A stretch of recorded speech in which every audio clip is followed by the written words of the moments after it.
Hi, I'm Shekhar Singh from the Morning Standard, and today we are at Besarai village, which falls under Mehrauli constituency. And Naresh Yadav has been Aam Aadmi Party MLA for 10 years. But in this assembly election, Aam Aadmi Party has given ticket to Mahendra Chaudhary, whereas BJP has fielded Gajendra Yadav and Congress has fielded Pushpa. So let's talk to the people here in Besarai village and know the voters' mood. हाँ जी sir, बताइए आपके यहाँ 10 साल नरेश यादव रहे हैं MLA, क्या क्या काम हुआ, क्या क्या नहीं हुआ और आपका क्या मूड है? देखो जी, मेरा नाम अनफुल सिंह डागर है। मैं बेरसरा का रहने वाला हूँ जी। रही कई बात आपने नरेश यादव करी है। 2014 में नरेंद्र उसने ये कही थी, अगर यहाँ एक तो नरेश यादव ने यहाँ हॉल बना दिया जगह, जैसे बारात आती है, बारिश हो जाती है तो उसके लिए कोई जगह नहीं है बेरसरा में। वो मैं जीतूँ या हारूँ, मैं अपने पैसे से बनवा दूँगा। वो आज आप देख लो, कोई हॉल हाल कुछ नहीं बना। फिर पीछे सीवर, हर साल ये कहते सीवर ठीक करवाऊंगा। सीवर सिस्टम की बहुत गलत वो है, पानी भर जाता है, रास्ते निकलने का कोई रास्ता नहीं रहा। फिर उसने अब इलेक्शन आए तो समझ लो ये 10 लाख की या छतरी खड़ी कर दी। इससे पहले यहाँ धूप में भी आदमी बैठते थे। 10 लाख की या छतरी, या बोलो 10 लाख की या छतरी किसके काम आएगी? वो बोर्ड लगा रहा 8-10 जितने की भी है। अब ये उसके काम में कितने खाए होंगे, कितने, वो तो नरेश यादव जी जाने। बाकी रही यही काम किया है बस उसने, इसके अलावा कोई काम नहीं किया। पार्क की घास देख लो, पार्क सूखा पड़ा है। कोई कॉरपोरेशन के अंडर है, वो भी आपके अंदर है। ना कोई घास है, ना कोई बैठने की जगह छोड़ी है, ना कोई लाइन वगैरह लगा रखी उसने। अब एक किस्म से उजड़ सिस्टम है। कभी आपने अपनी डिमांडें रेज करी हैं? आए बताए हैं, सब कुछ किया है, उसके बावजूद यहाँ करवाएंगे। अभी हो जाएगा, टेंडर पास हो रहा है और ये हो रहा है। ना वो टेंडर का पता लगा, ना उसका घास का पता लगा, ना उसका पाइप का पता लगा। अच्छा, ये बेरसराय आपका गांव, एक तरफ आईआईटी, एक तरफ जेएनयू, तो यहाँ काफ़ी स्टूडेंट्स भी रहते हैं। बिल्कुल जी।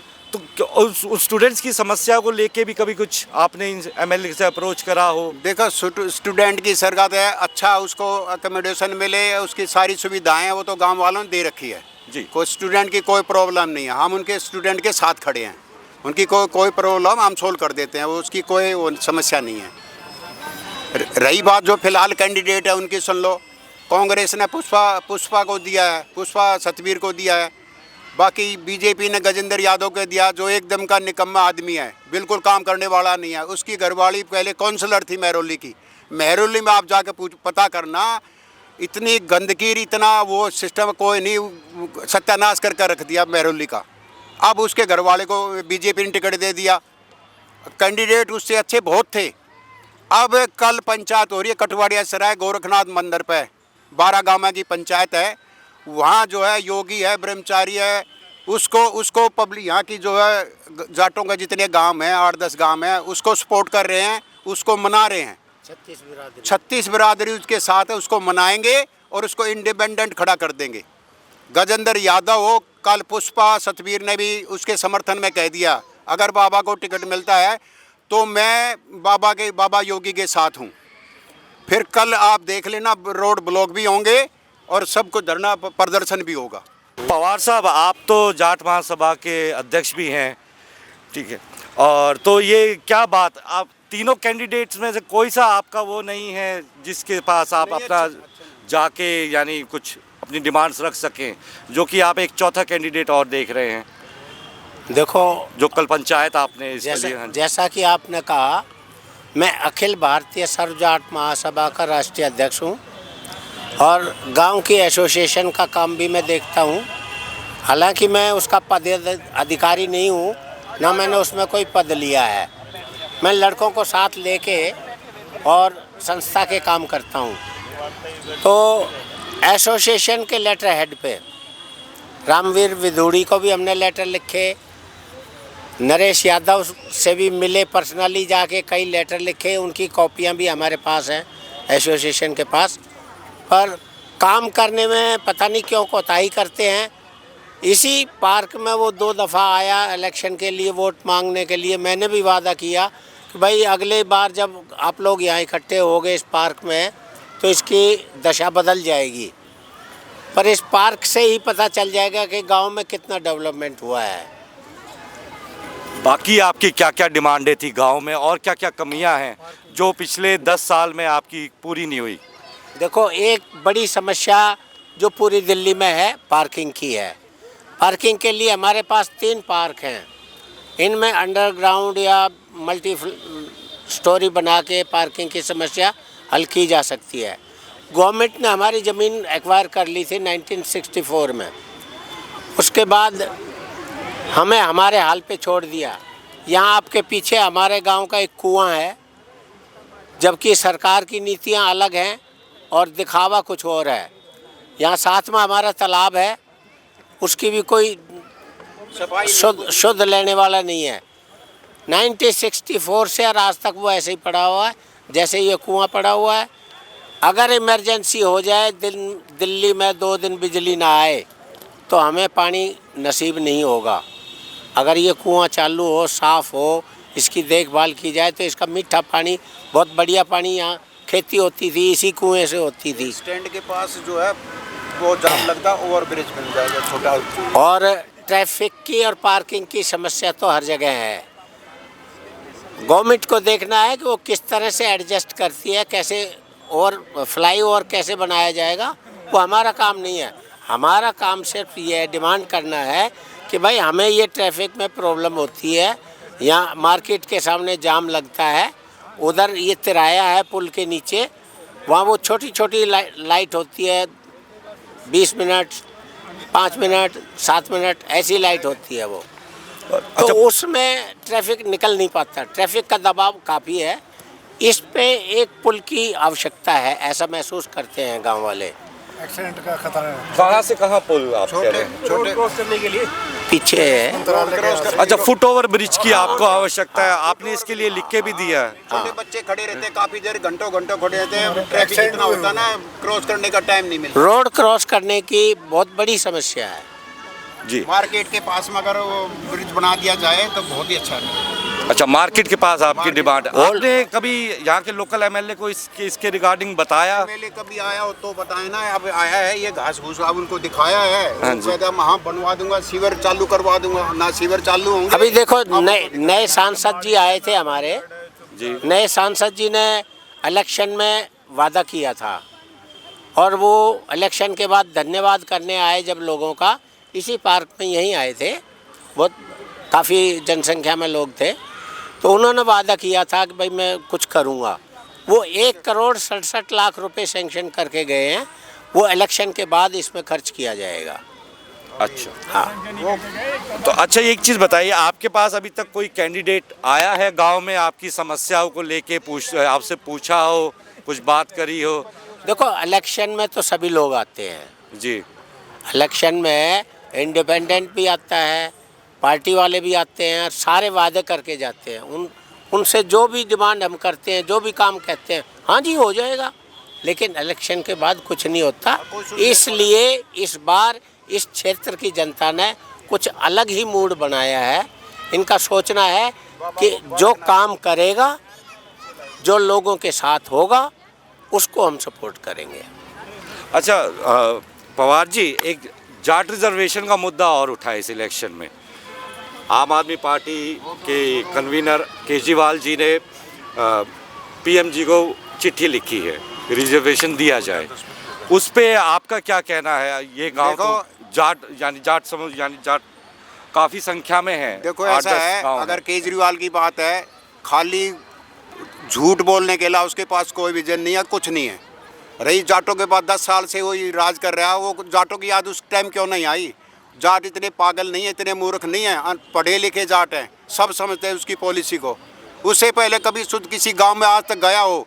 ज़मीन के रेट उसमें देख लो, गुड़गामा की तरफ 20-20, 22-22 करोड़ रुपए हैं। यहाँ कितने कर रखे हैं? 2 करोड़ भी नहीं है एक किले का। हो क्यों नहीं बढ़ाया? क्यों नहीं बसाया अच्छी तरह? वो भी अपने बच्चों को अच्छी शिक्षा दे सके, अच्छा वो खाना पीना कर सके। वो हमारे जो हालात में छोड़ रखे हैं, हम सब समझते हैं उसकी पॉलिसी को। खाली बोगस और झूठ बोलने वाला, उससे बड़ा कोई नहीं होगा। इतना सातिर दिमाग का आदमी जिसकी कोई हद नहीं, सब समझते हैं। जाट उसके कोई उसके जाट साथ ना है। यहाँ देख लेना, यहाँ कितने 7-8 गांव हैं जाटों के। बाबा जो है उसका किसी राजनीतिक पार्टी से नहीं है। बाबा मठाधीश है कटवाड़िया सराय का, गोरखनाथ मंदिर है, उसको उठाएंगे। पंचायत होगी कल आप आना वहाँ, और जो है उसको पब्लिक उठाएगी और उठेगा। उसको अपना कुछ नहीं है उसके पास, जो करेगा पब्लिक के लिए करेगा बस। अच्छा, गांव के युवाओं की क्या स्थिति है? गांव के युवाओं की स्थिति ये है, पढ़ लिख कर कोई अपना प्राइवेट रोजगार मिल गया सो मिल गया, नहीं तो यहाँ ताश खेलते हैं सारे दिन। ये सच्चाई है, सच्चाई बता रहा हूँ मैं। यहाँ ताश खेलते हैं, किसको रोजगार मिल गया अपना कर लिया, कोई जनरल स्टोर खोल लिया या कोई अपना बिजनेस कर लिया तो वेल एंड गुड, नहीं तो फिर जो है यहाँ का ताश खेलते हैं, अपना टाइम पास करो। क्या करें, थोड़ा बहुत किराए का साधन उससे गुजारा हो रहा है। तो नौकरियों की एक दिक्कत है बहुत ज़्यादा, गाँव में इतनी युवाओं ज़्यादा। की। उसमें हम तो कहीं हैं ही ना। ठेकेदारी क्या, आरक्षण तो और किसी को मिल रहा है, हम तो वहीं के वहीं हैं। चाहे किसी को 2 बीघे ज़मीन भी नहीं है, जो शेड्यूल ट्राइब शेड्यूल कास्ट है उनसे भी नीचे हैं हम। ये सच कह रहा, कोई बिजनेस नहीं, कोई सर्विस नहीं है, मिलती नहीं। कितना पढ़ लेके जाओ, वो आरक्षण वाले और वो सब चले जाएं। तो केजरीवाल ने आपका मुद्दा तो उठाया है। अब केजरीवाल CM मुद्दा ने मुद्दा उठा, उसके बाद मुद्दा गया कि भाड़ में, मुद्दा कोई नहीं उठाएगा।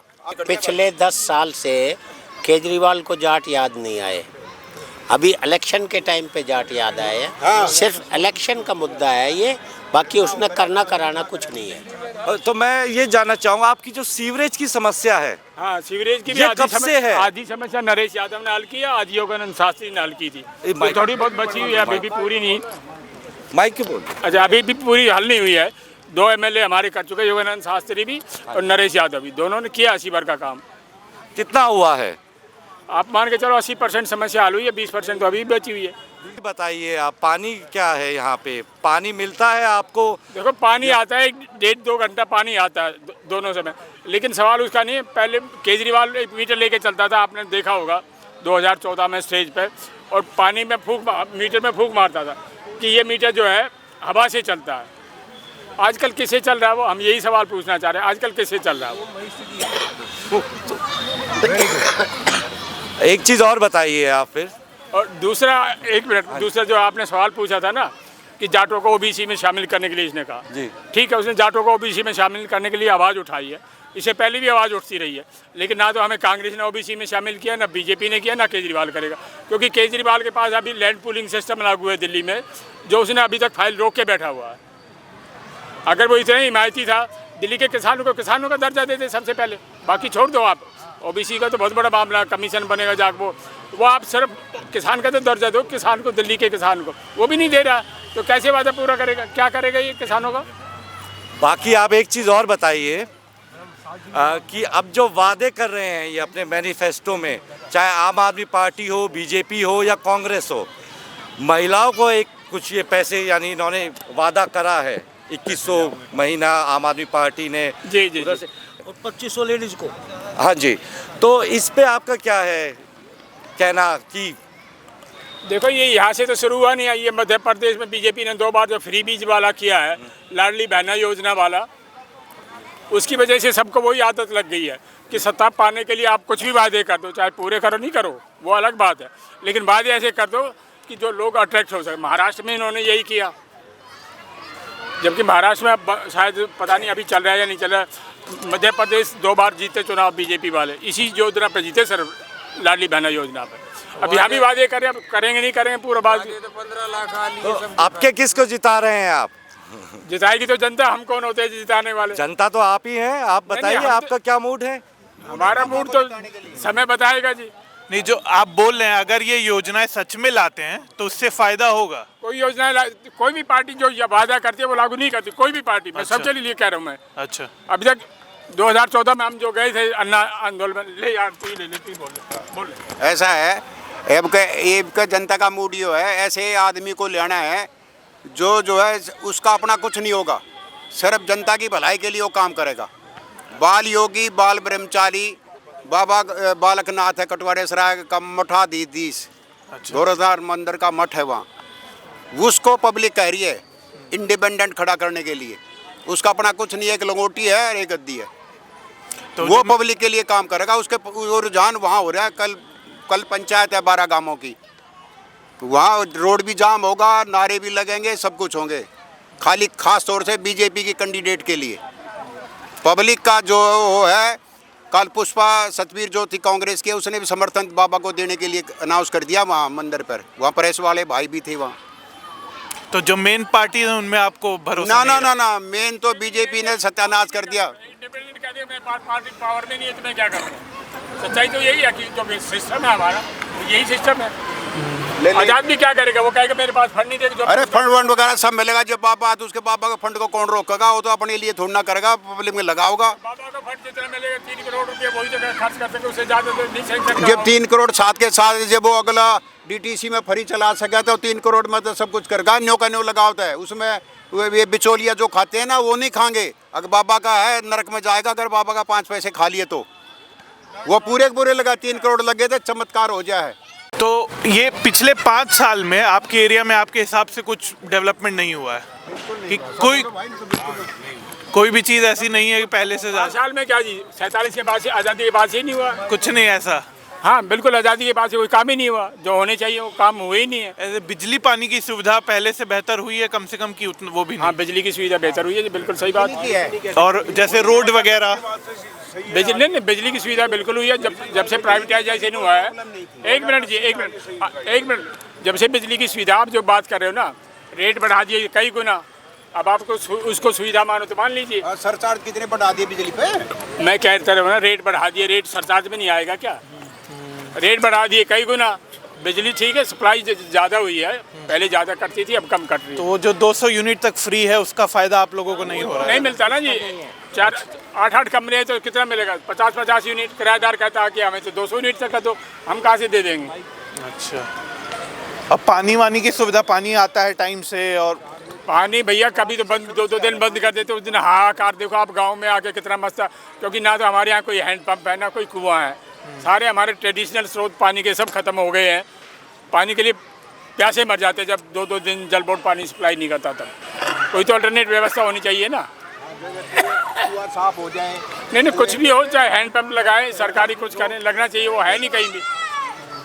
और जैसे बरसात में इस बार देखा जगह जगह जो पानी जल भराव, यहाँ पे भी ऐसा ये सब दिक्कत रही है? उस तरफ नहीं। जल भराव तो अभी आप परसों बारिश हुई है, गांव की गलियों में जाकर एक बार देखो ना आप। हाँ अभी कहीं जाकर देखो ना, गांव की गलियों में। गलियां भी बनाते हैं तो इतने गड्ढे रहे हैं उस गलियों में भी, कंक्रीट की गलियां हैं लेकिन इतने गड्ढे, पानी अभी भी कीचड़ भरा हुआ उसमें। तो इसके लिए MCD वगैरह कुछ करती नहीं है? नहीं, कुछ नहीं करते। MLA को कंप्लेंट की, भैया देखो जरा ये गली बनी है, बनते ही तुरंत कंप्लेंट की, तब भी कुछ नहीं हुआ। ठेकेदार पेमेंट लेके चला जाता है, वो क्यों रिपेयर करेगा? तो और कोई ऐसी चीज़ जो आप लोगों को अपनी लोकल एरिया में लगता है अगर होगा ये सुविधा तो बेहतर रहेगा, ऐसा क्या? कुछ है? लोकल एरिया में कोई ऐसी चीज़ जो आप लोगों को ज़रूरत लगती कि होगा तो भैया बेहतर? सबसे ज़्यादा तो हमें पार्किंग की जरूरत है। दिल्ली के हर गांव को, जितने भी गांव हैं शहरीकृत गांव, सब में पार्किंग की सबसे बड़ी समस्या है। इससे बड़ी समस्या कोई नहीं है। अच्छा। और वो समस्या कोई हल नहीं करेगा, क्योंकि वो MLA कहेगा मेरे पास इतना फंड नहीं है, काउंसलर कहेगा मैं नहीं कर सकता। कौन करेगा फिर? हमारे लोकल गवर्नमेंट कौन है? या तो MLA है या काउंसलर रहेगी।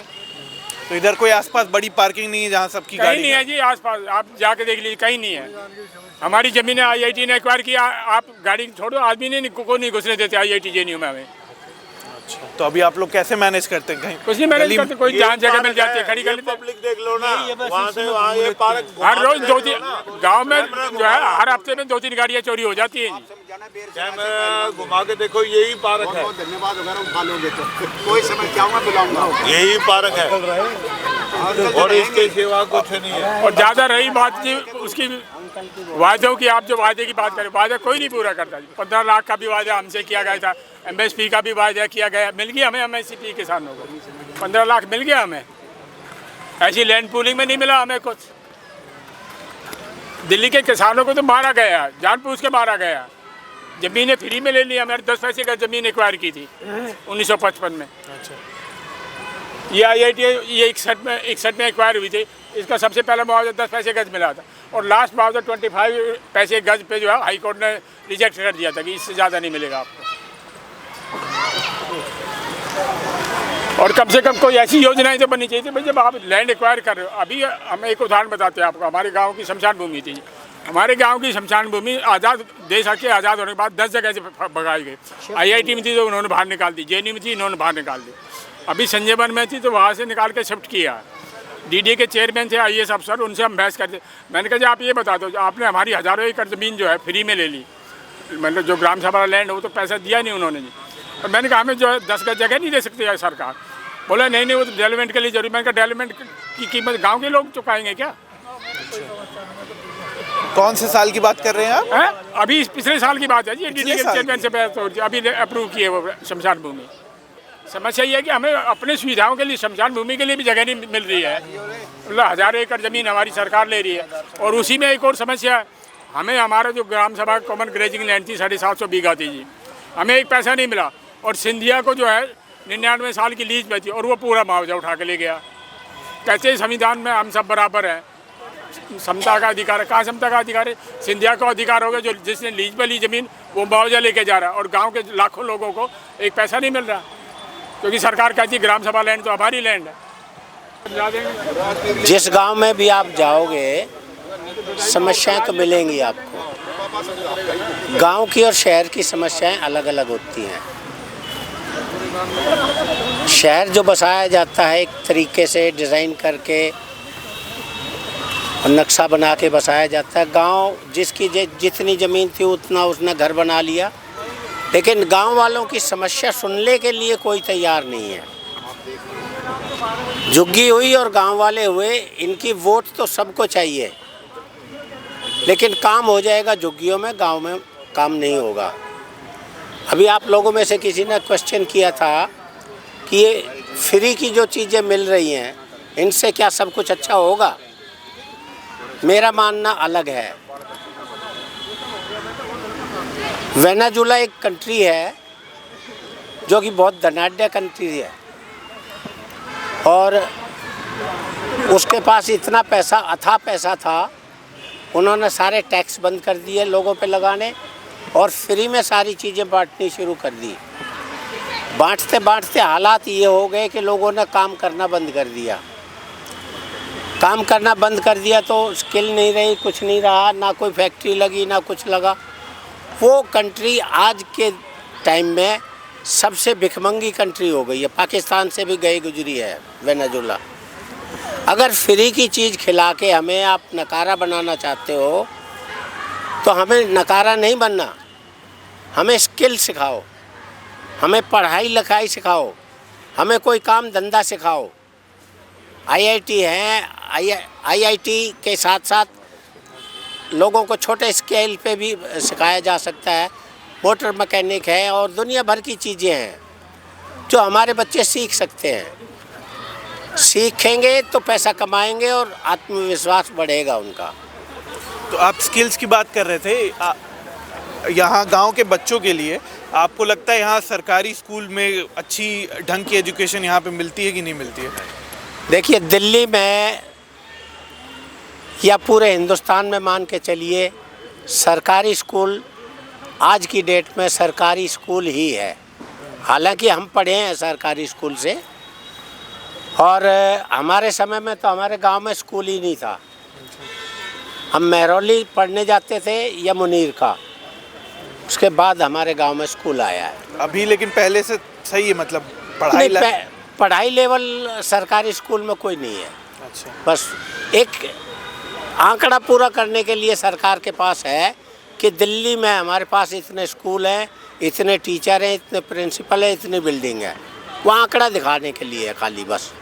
और युवाओं के लिए, रोजगार के लिए यहाँ पे मतलब रोजगार के लिए देखो, सरकार रोजगार नहीं देती, रोजगार तो युवा को अपने आप ही ढूंढना पड़ेगा, मतलब तलाश ऐसा करना कुछ स्किल पड़ेगा। सिखाया जाता है जिससे मतलब कुछ, तो वो मैंने अभी कहा है आपको कि भाई स्किल सिखाओ, हमें सिर्फ पढ़ाई लिखाई सिखाओ, हुनरमंद बनाओ। अगर मेरे अंदर हुनर होगा तो मैं अपनी रोजी रोटी भी कमाऊंगा, आगे वाली पीढ़ी को भी आगे ले जाऊंगा। अगर मैं नहीं पढ़वाऊंगा, ना पढ़ा लिखा हूँगा, यहीं आके ताश खेल लूँगा, शाम को दारू पी के अपने पढ़ जाऊँगा। मेरे बच्चे पढ़ें लिखें ना, जो मर्जी करें, मुझे कोई पता नहीं है। और जो सरकारी स्कूल का आप बता रहे थे, अस्पतालों का भी यही हाल है, सरकारी अस्पताल? हाँ, सरकारी अस्पताल भी तकरीबन ऐसा ही है। आसपास मोहल्ला क्लिनिक आपके यहाँ? मोहल्ला सरकारी क्लिनिक अस्पताल? नहीं है हमारे पास। जी जी। हमारे यहाँ एक डिस्पेंसरी है, ये केजरीवाल के आने से पहले की बनी हुई है। उसमें मिलता है, सुविधाएं हैं उसमें? हाँ, सुविधाएं जिस हिसाब की डिस्पेंसरी है उसके हिसाब से ठीक ठाक है। अच्छा, लेकिन कोई मोहल्ला क्लिनिक नहीं है? नहीं। अगर कुछ बीमारी वगैरह होती है तो आप लोग, अगर बड़ा अस्पताल भी जाना है तो सरकारी में जाना आप लोग प्रेफर करते हैं? सरकारी में तो नंबर ही नहीं आएगा आपका। मेरा नाम रमेश पवार है, मैं बेरसराय निवासी हूँ। ये हमारा गांव का कभी झोड़ हुआ करता था, इसमें हम भैंसे वैसे भी निलाते थे। अब आज की तारीख में ये बिल्कुल ख़त्म है। आधा IIT में भी गया है, आधा बेरसराय में बचा हुआ है। पहले इसमें बारिश का पानी और सारा इसमें इकट्ठा होता था हमारे गाँव का। तो अब क्या चाहते हैं आप? ये हम दोबारा इसको दोबारा बनवाना चाहते हैं कि ताकि ये हमारे गांव के काम आ सके, हमारे पेड़ पौधों को पानी मिल जाए, थोड़ा हमारा चौवा ऊपर आ जाए। इसमें बारिश का पानी आएगा तो ऊपर उठेगा ना पानी का लेवल। तो रेन वाटर हार्वेस्टिंग हाँ, सिस्टम रेन आप वाटर चाहते हैं। हार्वेस्टिंग। इस आधा तो IIT में अंदर चला गया। आधा IIT के अंदर चला गया, आधा ये बचा हुआ है। अगर ये अब भी हो जाए तो बहुत अच्छा तो रहेगा। आपकी हम ये कह सकते हैं कि एक डिमांड ये भी है हाँ। कि तालाब को दोबारा बना जाए और हमारा वो कुआं भी दोबारा खुलवाया जाए। हाँ, उस कुएं की दीवार हटा के उसकी सफाई करा के उस पर जाल आ जाए। उसमें अब भी पानी है जी। हाँ, कुएं में पानी है। उसका पानी बहुत अच्छा था पीने में। हम पूरा गांव इसी का पानी पीते। जब यहाँ लाइन से पानी नहीं आता था उस टाइम में लोग बाग पीने के लिए उस पानी को यूज करते थे हम, इसी कुएं के पानी। तो उसका पानी भी बता रहे हैं बहुत अच्छा है। तो हम बाई चांस मान लो गर्मी में कभी पानी नहीं आता तो हम अल्टरनेट है कि हमारे पास ऑप्शन तो है कि यहाँ से हम पानी ले सकते हैं। 2-2 दिन पानी नहीं आता, समस्या हो जाती है, तो इसको भी खुलवाया जाए। इस कुएं का भी और ये तालाब का भी, दोनों काम होने चाहिए। ये आप हमारे बेरसराय का ओपन डस्टबिन देखिए, ना तो इसमें कोई दीवार है ना कुछ है, ना यहाँ वो है।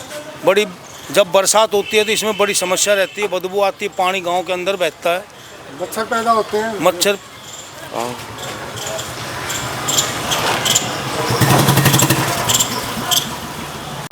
आज के नहीं है, कम से कम 10 साल से पहले से टूटी हुई है।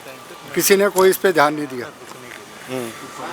तो तारों से आपको डर नहीं लगता है? ये इतनी बाहर निकली हुई हैं। डर तो लगता है लेकिन मजबूरी, अब क्या करें। इतनी कम्युनिकेशन का सिस्टम ऐसा है, बगैर वायर के आपका नेट चलेगा नहीं, फ़ोन नहीं चलेंगे, तो इसलिए मजबूरी है। मगर ये तो एक तरीके से टिकिंग टाइम बॉम्ब है। कभी कुछ यानी चाहे नहीं ऐसा हो, मगर कोई हादसा हो जाए, आग लग जाए, तो यहाँ तो फायर ब्रिगेड भी नहीं जा सकती है कि ऊपर से ये तारें ऐसी हैं, पूरा एक जाल सा बिछा हुआ है। इसके लिए आपने कभी कोई समस्या यानी अथॉरिटी को अप्रोच नहीं करा? ये अथॉरिटी तो खुद लगाती है जी। बिजली के तार कौन लगाता है? नहीं, बिल्कुल लगाते हैं। तो बिजली के तार लगाएंगे, कहाँ से ले जाएंगे इनको? मगर खतरा तो है ही है। खतरा है, खतरे में कोई कमी नहीं है। एकदम वाजिब है कि खतरा ज़बरदस्त है, छोटा मोटा नहीं है ये। तो कभी जस्ट ब्लास्ट होगा इसमें, तब पुरानी दिल्ली में क्या होता है यही है ना। लेकिन जब कुछ हादसा होता है तब एजेंसियां जाग जाती हैं, उसके बाद वो फिर सो जाते हैं। ना एक समस्या हो रही ना, जैसे नेट लगा। अब मेरे यहाँ कोई टेनेंट है, उसने नेट का लगवा लिया, वो 6 महीने बाद चलेगा, वो वायर वैसे ही रहेगी। अब कोई दूसरा आएगा, वो दूसरी कंपनी का लगवाएगा। तो इस वजह से तार इसमें 50 काम की होंगी तो 500 खराब होंगी। अच्छा, 500 तारें वैसे ही लगी हुई हैं। हाँ, वो उतार के नहीं ले जाते नेट वाले, वो नेट वाले लगी छोड़ देते हैं। ऐसे ये फालतू की, अब ये देखो ना, ये लटकी पड़ी फालतू की है। चला चाय पिएगा।